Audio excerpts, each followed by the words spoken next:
period. So if somebody would like to stand up, will preferably come up to the front. Or there's microphones there. Oh, we've got a lineup already. Excellent. Perfect. Please go ahead. Hi, welcome to Vancouver. One of my favorite cities. Thank you. I read that you and a lot of other early comic book originators all went to the same high school. And I was wondering, how did that happen? What was that like? Was there some science fiction club there? I don't know about the others. I know that Bob Kane, who created Batman, went to DeWitt Clinton High School, and I had gone to DeWitt Clinton High School, but I didn't know him. I didn't know him in school, and what was even worse for him, he didn't know me. I think he was a couple of years older than me. I think he got out before me. But I don't know of any other comic book people who went to that school. They may have, I just don't know. I heard that Will Eisner went as well. Will Eisner went there? Well, it must have been a great school. Will was great. Thank you very much. Okay. I still know the school song. DeWitt Clinton, boom. And then it goes on and on. But that would take up the whole of this period if I sang. But I do remember it. Excellent. Next, please. Oh, over there. Hey, so, did you ever watch the movies based off the characters you created, and do you ever go like, they fucked it up?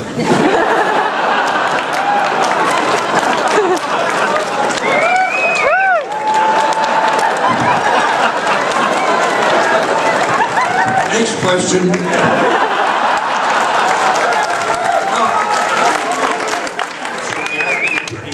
They've done a great job. You know how popular and how successful the movies are. So those guys do all the work doing those great movies, and I get the credit.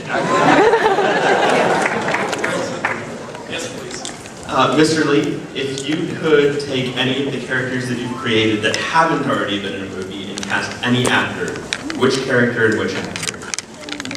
I don't hear as well as I did. I hear your voice, I couldn't make out the words, but he's going to help me. What is it? If there's been a character of yours that hasn't been made into a movie yet, which one would that be? Who would you like to see as the actor? Oh, there are a few of them.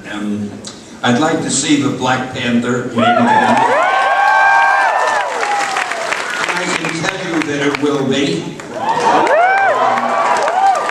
I'd like to see Doctor Strange.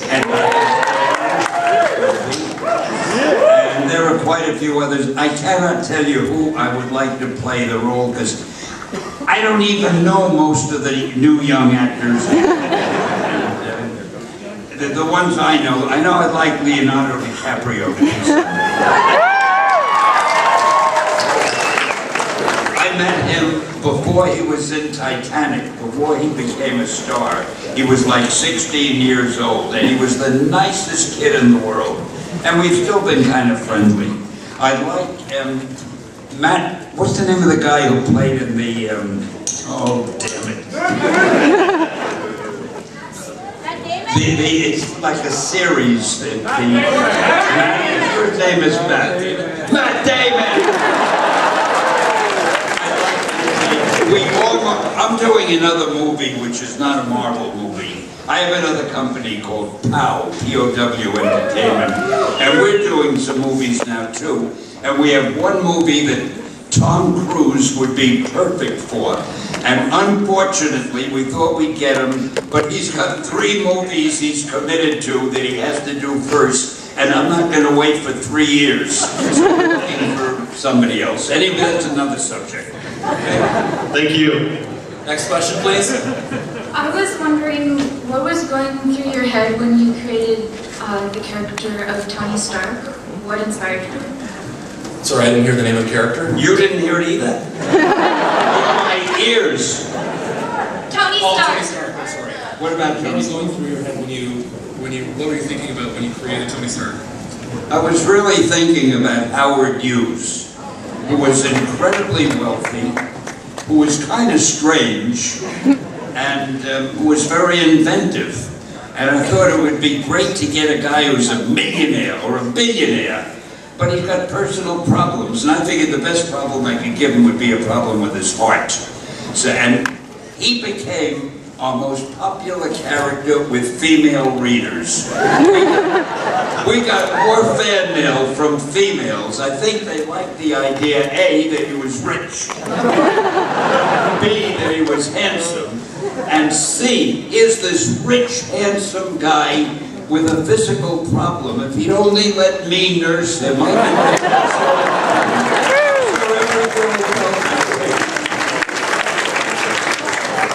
Great. Next question, please. During your free time, what do you like to do the most? What do you like to do most in your free time? go to conventions like this one.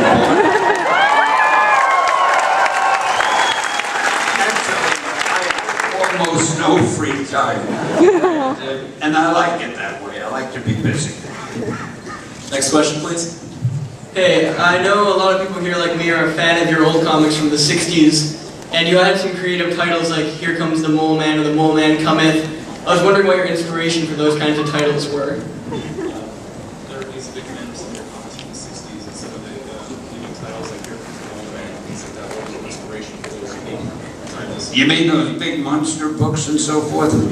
There was no inspiration. I'd have a nightmare the night before. I ate something that didn't agree with me. I'd wake up the next morning and say, hey, I got a character called Guru, the king of the something. Anything that was a phonetic sound became the name of my next monster. Thank you. Thanks. Next question, please. Hey Stan, I was watching one of the web shows you do, and you just made this funny comment about DC. And I guess what I was wondering is, in what ways did DC influence you to try and do something different or something similar? But it obviously influenced you in some ways, so... In what way did DC influence you to just influence the sort of switch? What's happened? We're switching the microphone. Was that microphone too loud? I was deafening then, right?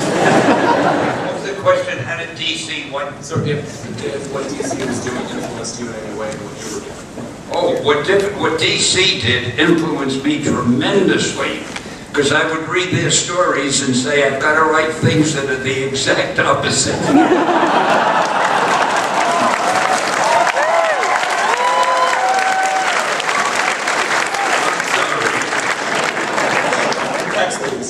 Hey Stan, question. Why did Marvel kill off Peter Parker? I have no idea. They don't check with me on those things. I didn't know he had been killed off until somebody told me, but he'll come back. It's very unlikely that Peter Parker is going to stay dead. Even though I have no more knowledge of it than you do, I would bet my last dollar he'll be back.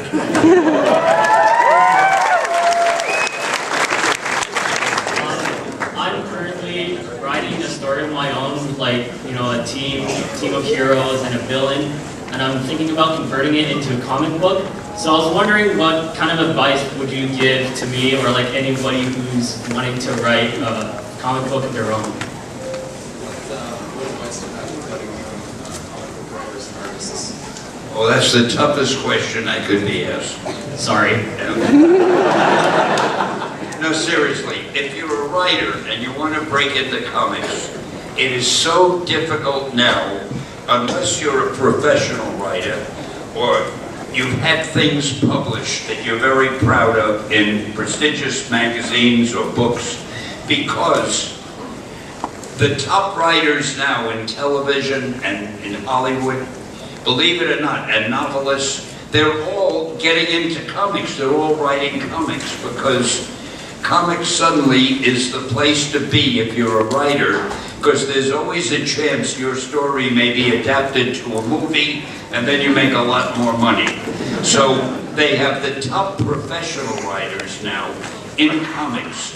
So if you're somebody who hasn't worked professionally as a writer and you just contact an editor and say, I'm so-and-so and I'd like to write so and such and this is my idea, the chances are they won't even read the idea because they're dealing with professional writers and they don't want to waste time training somebody. So I don't know what advice, really, to give a writer, except if you can get published somewhere else, or do a TV series or something, or you don't have to do the whole series, but do a few TV scripts that are used, so you can show the editor you're a professional, then he'll consider you.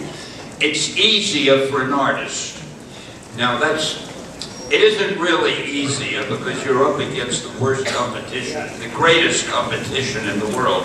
But the reason I say it's easier, if you are really good and you draw some beautiful pages and submit them to an art director, he could tell in 1 minute, wow, this guy is as good as the guys I'm using. I'm going to call him. But a writer can submit a few pages of words and the guy isn't even going to bother to read them. So that's the reason, if you're an artist, but you have to be as good as the artist they're already using, or else why will they hire you? So it is really tough today to break into comics unless you're able to get a job as an assistant editor or an assistant production person or something and sort of work your way into it. And the reason I hate that question, I can think of no way to answer it in a humorous way, and I hate being serious.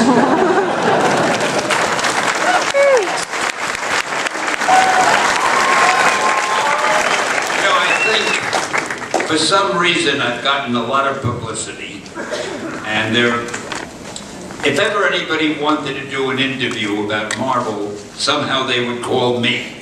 So my face was in articles all over with pictures of me, and there was nobody else really that they ever called. It was always me. I was the voice of Marvel, so I guess I became the face of Marvel, and now I'm the old man of Marvel, but I'm still running around. What was the question again? Sometimes one forgets. Well, that's basically it. Yeah. All right, this is the last question of the day. Have these people all spent the whole few days before now dreaming up questions? I mean, are these things I have your for life years. you've been wanting to know? What was that? I heard somebody. Oh, sorry, I didn't hear you. I have for years been wanting to ask this question. For years, you've been wanting to ask me this question. Now, which question is that?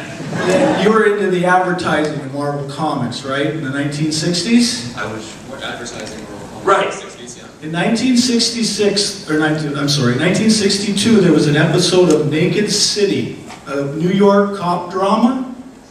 And in the newsstand scene, there's Amazing Fantasy number 15 and Journey into Mystery 83 hanging on a wire, blowing in the wind in this episode. Now, I just wondered if that was advertisement on your part, or Marvel's part, or if that was just by sheer accident. There was something about Naked City, which was... It's a TV show that you were on. Yeah. In 62, there was like a newsstand, and there happened to be 2 comic books swaying, and was that done on purpose, or was that just by happenstance? It was done on purpose. Everything on television, Because they were- movies, is done on purpose. They were 2 complete unknown characters at that point, so that was an advertisement that... So those are 2 completely unknown characters at that point. Well, we wanted them to be known. Swinging in the wind. Well, thank you, Stan, for answering that Actually, question. I gotta tell you, I'm guessing at that. I don't remember that scene or that show. Well, 1962. I remember there was the story, Naked City, but I don't even remember what it was, what the series was. Okay, well, thank you, Stan, for putting up with all this crap. Thank you. Thank you for putting up with all your kids. He says we're done. If I want to say any last Sorry, it's not words. playing to catch, I'm sorry. I don't want to say any last words, but I'll say some words. You people are the greatest audience. Vancouver is the greatest city. I used to come here. I I used to come here when we were filming things for television shows.